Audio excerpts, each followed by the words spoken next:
The aeroplane built backwards.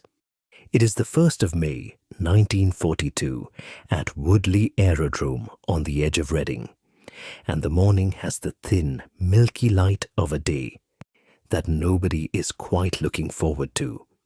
On the grass apron sits a small wooden aeroplane that does not look right. Its nose is too blunt. Its tail seems to have been swapped for a second pair of wings. The smaller of those wings sits up front, where nothing on a normal aeroplane belongs, while the larger one stretches across the back, exactly where a tailplane ought to be, and is not. A mechanic checks the propeller one final time, except the propeller is not at the front either. It is mounted behind the cockpit, facing the wrong way, built to push the machine through the air rather than pull it. Miles Aircraft's chief test pilot studies the contraption for a long moment, then decides, politely but firmly, that somebody else can have the honor of finding out whether it flies. Around the airfield, the usual wartime business carries on regardless. A Magister trainer taxiing out for circuits, a ground crew wheeling fuel Bowsers between the hangars. None of it pausing for the odd little aeroplane parked apart from everything else, almost as though the rest of the aerodrome has already decided it does not quite belong. That somebody else is George Miles, the man who dreamed the whole thing up. He climbs into the cockpit himself, settles into a seat positioned right at the very nose of the aircraft, and signals for the chocks to be pulled. The little aeroplane trundles forward, reluctant, heavy on its wheels, refusing to leave the ground no matter how much grass disappears beneath it. Then, almost by accident, George discovers the trick. Snap the throttle shut at speed, and the aircraft leaps into the air as though startled into flight. It climbs, wallows, and very nearly proves uncontrollable, the balance hopelessly wrong, before George wrestles it back down in one piece. He has just flown what may be the strangest fighter concept Britain produced during the entire war, and he has done it without permission, without a contract, and without so much as a single hour in a wind tunnel. What makes this moment matter is not that the flight went badly. Aeroplanes have rough first outings all the time. What matters is the reasoning behind the design itself. A small private aircraft company, frustrated with the slow, grinding machinery of wartime procurement, decided that the answer to one of the Fleet Air Arm's most stubborn problems was to build an aeroplane that looked quite deliberately as though someone had fitted it together backwards. Britain had no shortage of unusual wartime aircraft. Few of them, however, were unusual on purpose, built specifically to be the visual opposite of everything pilots expected an aeroplane to be. This is the story of that aircraft, the problem it was trying to solve, and what happened when an entire industry on 3 different continents reached independently for the same back-to-front answer. To understand why anyone would build something so peculiar, it helps to understand just how badly carrier aviation was failing British pilots in the early years of the war. A Royal Navy aircraft carrier is, in essence, a very short and very narrow airfield that moves, pitches, and rolls beneath an aircraft attempting to land on it. Space below decks is desperately limited, which meant that almost every naval fighter of the period needed folding wings simply to fit into a lift and down into the hangar. Those folding mechanisms were not free. Hinges, locking pins, and reinforced spars all added weight that could otherwise have gone towards fuel, armament, or performance, and the added complexity that mechanics had to maintain in difficult conditions at sea. The second problem was arguably worse. Most naval fighters of the era, aircraft such as the Ferry Fulmar or navalized versions of the Hawker Hurricane, were adaptations of conventional land-based designs with a tail wheel at the back rather than a nose wheel at the front. On approach to land, a tail dragger sits with its nose pitched upward, which is precisely the attitude in which the engine and cowling block the pilot's view of the deck directly ahead. Naval aviators of the period have long maintained, and later historians have not entirely disputed, that deck landing accidents claimed a substantial proportion of fleet air arm losses during the war, in some assessments rivaling losses to enemy action altogether. Precise figures remain difficult to pin down, and estimates vary, but the broad picture is not in dispute. More pilots were dying or wrecking perfectly good aircraft, simply trying to land, than anyone found acceptable. Existing fixes nibbled at the edges of the problem without solving it. Improved arrestor gear helped catch aircraft that came in too fast or too slow. Curved approach patterns, the famous looping descent flown low over the carrier's quarter, let pilots keep the deck in sight a little longer before the final flare. Pilots learned to fly the entire approach with their heads craned out of an open cockpit, peering past the engine rather than through it. None of it changed the fundamental geometry of a heavy engine sitting in front of a pilot who was trying to look past it at a moving target the size of a tennis court, pitching up and down on an unpredictable swell. Even the Grumman Martlet, an American design bought in under Lend-Lease and generally well-liked by Fleet Air Arm crews, suffered from exactly the same blind nose problem on approach as every other tail dragger afloat. By 1941, with carrier losses mounting and the war nowhere near won, it was becoming clear to at least one aircraft manufacturer that tinkering with existing designs was not going to be enough. Folding a wing, reinforcing a spar, or adding yet another inch of arrestor wire was treating a symptom rather than the disease. Somebody needed to rethink, quite literally, which end of the aeroplane the pilot should be sitting at. That manufacturer was Miles Aircraft, based at Woodley Aerodrome near Reading, a company better known at the time for sturdy wooden trainers such as the Magister and the Master, machines that had taught thousands of wartime pilots to fly. The firm was run by two brothers, Frederick and George Miles, and it was George, the more technically restless of the pair, who had the idea that would become the Libellula. Visiting the aeroplane and armament experimental establishment at Boscombe Down in 1941, George came across an experimental Westland Lysander, modified with a second lifting wing in place of the conventional tailplane, a configuration designed by the French engineer Maurice Delanne to support a heavy gun turret for ground attack work. George looked at it and saw something else entirely, a way to solve the Fleet Air Arm's two biggest headaches at once. If a fighter's main wing were moved to the back of the fuselage, with a second, smaller lifting wing at the front instead of a conventional tail, the whole aircraft could in theory be made small and compact enough to fit on a carrier's lift without needing to fold anything at all. Better still, with the heavy engine relocated to the rear and the wing structure no longer occupying the nose, the pilot could sit right at the very front of the aircraft, with nothing ahead of him but glass and sky. Landing visibility, the problem that had been killing naval aviators for 2 years, would simply cease to exist. The configuration, George reasoned, would work provided it was, in his own cautious phrase, aerodynamically feasible.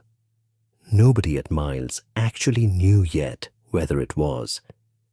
Rather than submit something this unconventional through official channels, where it risked being delayed for months or rejected outright by officials wary of anything radical, Miles chose to find out the fast way. George set his aerodynamicist, Ray Bournon, to designing a small single-engined, single-seat proof-of-concept aircraft, built privately and kept quiet from the Air Ministry. Design and construction were completed in roughly 6 weeks, an astonishingly short timescale that was possible largely because the team skipped a step every cautious aircraft designer would normally insist upon: wind tunnel testing. The resulting aeroplane, designated the M-35 and named Libellula, after the Latin genus name for dragonflies, whose 2 pairs of wings the configuration vaguely resembled, was a modest little machine. It measured just over 6 meters in length, stood barely 2 meters tall, and weighed in fully loaded at around 839 kilograms, roughly the weight of a small family car. Power came from a single de Havilland Gypsy Major 4-cylinder engine producing 130 horsepower, not far off the output of a modern hot hatchback, mounted in the rear of the fuselage and turning a pusher propeller rather than the customary tractor type at the nose. The layout itself was the whole point. A moderately tapered front wing, spanning almost exactly 6 meters, carried elevators that functioned much like a modern canard.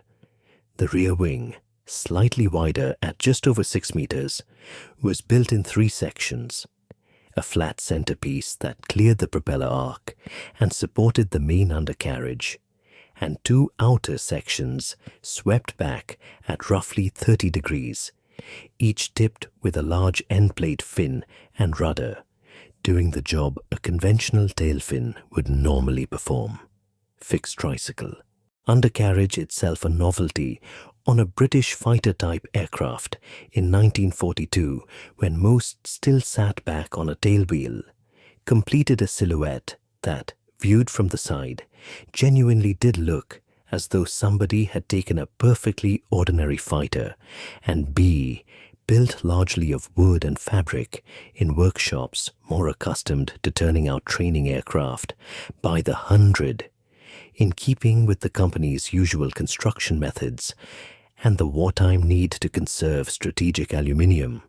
The M-35 was deliberately unglamorous, a flying test rig rather than a finished weapon, designed to answer one question as cheaply and quickly as possible, and assembled, it is said, with deliberate discretion so that visiting officials from the ministry would not stumble across it before it had flown.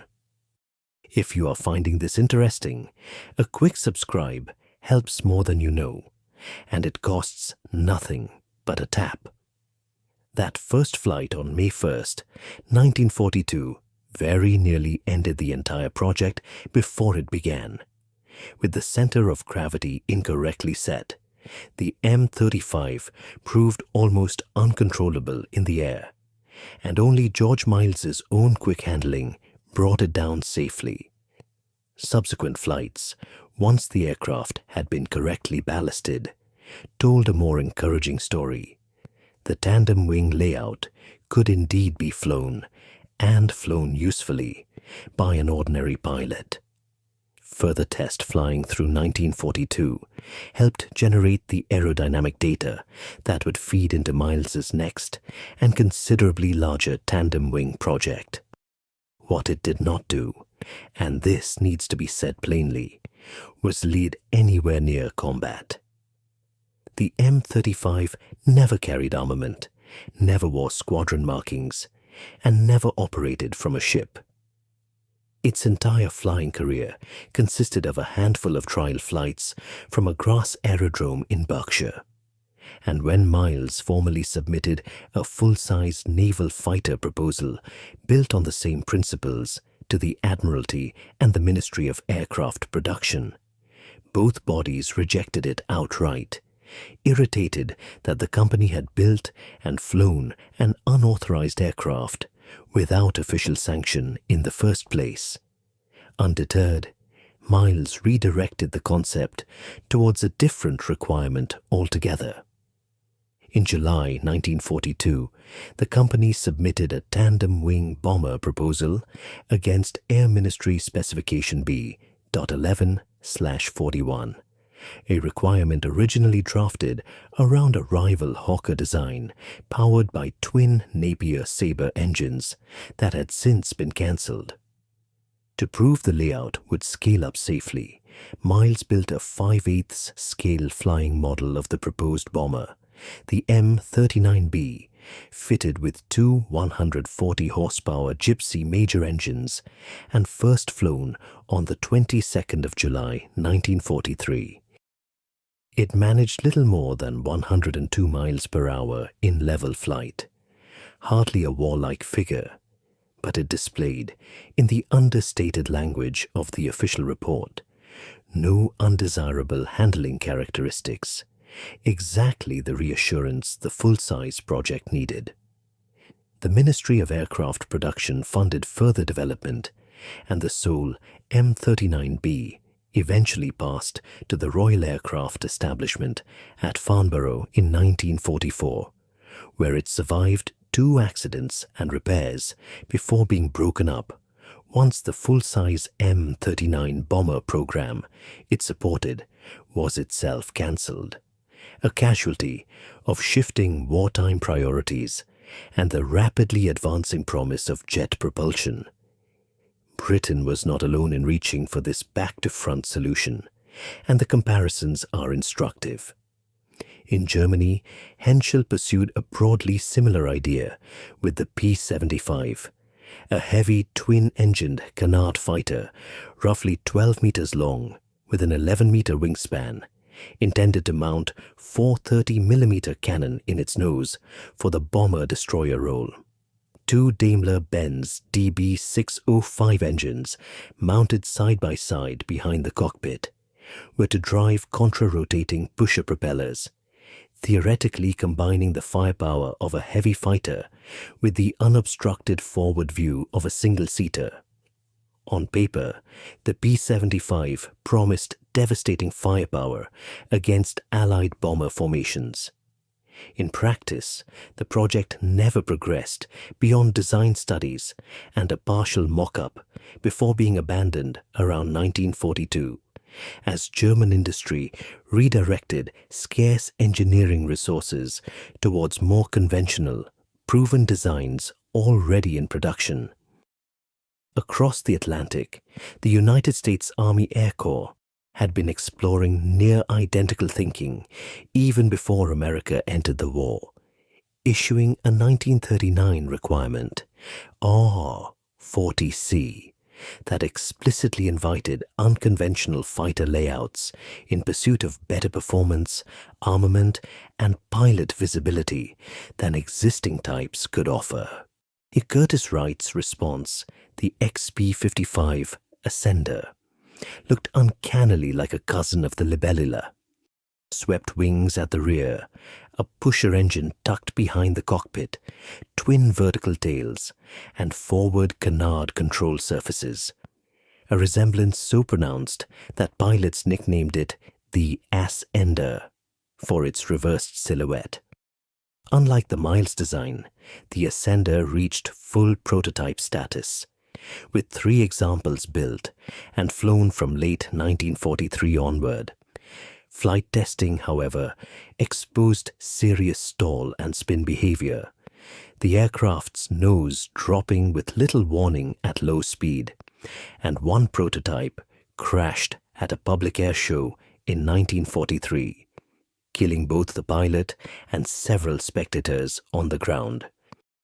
By the time engineers might have ironed out its flaws, jet fighters were already arriving, and the program was quietly abandoned in 1944. Set side by side, the 3 efforts reveal a telling pattern. The German approach chased raw firepower for a bomber-destroyer role, The American approach chased maneuverability and visibility for a conventional land-based fighter, tested to full prototype standard, and found wanting. The British approach, characteristically, chased a single practical problem: carrier deck space and landing visibility, and never advanced past a privately built proof of concept. None of the three became an operational fighter. None of them fired a shot in anger. That three separate aviation industries, working largely in isolation from one another, converged on the same unconventional answer within roughly the same 2 or 3 years, suggests this was not British eccentricity for its own sake, but a genuine engineering problem of the era to which a back-to-front aeroplane seemed, for a brief moment, like a plausible answer. The Libellula's lasting impact, such as it is, was almost entirely indirect. Neither the M35 nor the M39B survives today. Both were broken up once their test programs concluded, leaving behind little more than factory drawings, a handful of archive photographs, and the recollections of the test pilots who flew them, most notably the celebrated naval aviator Eric Brown, who later wrote affectionately and somewhat mockingly about the type under a title that nodded to its awkward, ungainly charm. Decades afterwards, the aerodynamic data the program generated received serious academic attention. A detailed 2016 paper in the Journal of Aeronautical History examined the Libellula's handling characteristics at length and concluded the tandem wing configuration had genuine, if narrow, technical merit, vindicating in hindsight an idea the wartime authorities had dismissed largely for the manner of its arrival rather than its underlying physics. The canard layout the Miles brothers gambled on in a wooden shed at Woodley would not return to British combat aviation for decades, resurfacing in a very different and far more refined form in post-war designs that valued maneuverability and pilot visibility over convention, though none of those later aircraft descend directly from George Miles's 6-week wonder. Its true legacy is harder to quantify than a kill count or a production total, because it left neither.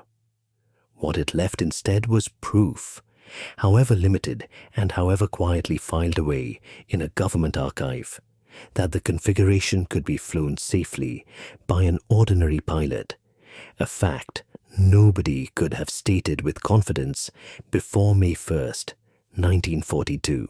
Picture that crass aerodrome at Woodley one more time.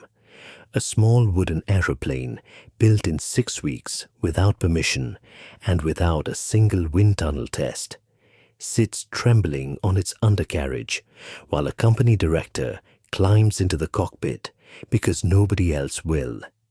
It never wore Fleet Air Arm colors. It never landed on a carrier deck. It never frightened a single enemy pilot. By almost every measure that usually matters in this kind of story, production numbers, combat record, decisive battles won, the Libellula achieved precisely nothing. And yet it achieved something else entirely. It proved that an aircraft could be built back to front and still fly. It proved that a small, stubborn company could answer a question the official channels were too slow to even properly ask. It proved, in the most literal sense, that sometimes solving an impossible problem means turning the entire aeroplane around and trying it from the other end. 3 nations tried this experiment in roughly the same years, working in near total isolation from one another, and all 3 reached for the same backwards answer almost simultaneously. 2 of those experiments crashed, quite literally. One of them simply vanished into a broken-up scrap heap at Farnborough, its data quietly filed away. None of them changed the course of the war. But for a handful of minutes on a misty May morning in 1942, somewhere over the fields of Berkshire, the strangest fighter concept Britain ever attempted actually flew. It looked wrong from every angle. It very nearly killed the man flying it. And it worked anyway. Sometimes the bravest aeroplane built in wartime Britain was never sent to fight at all.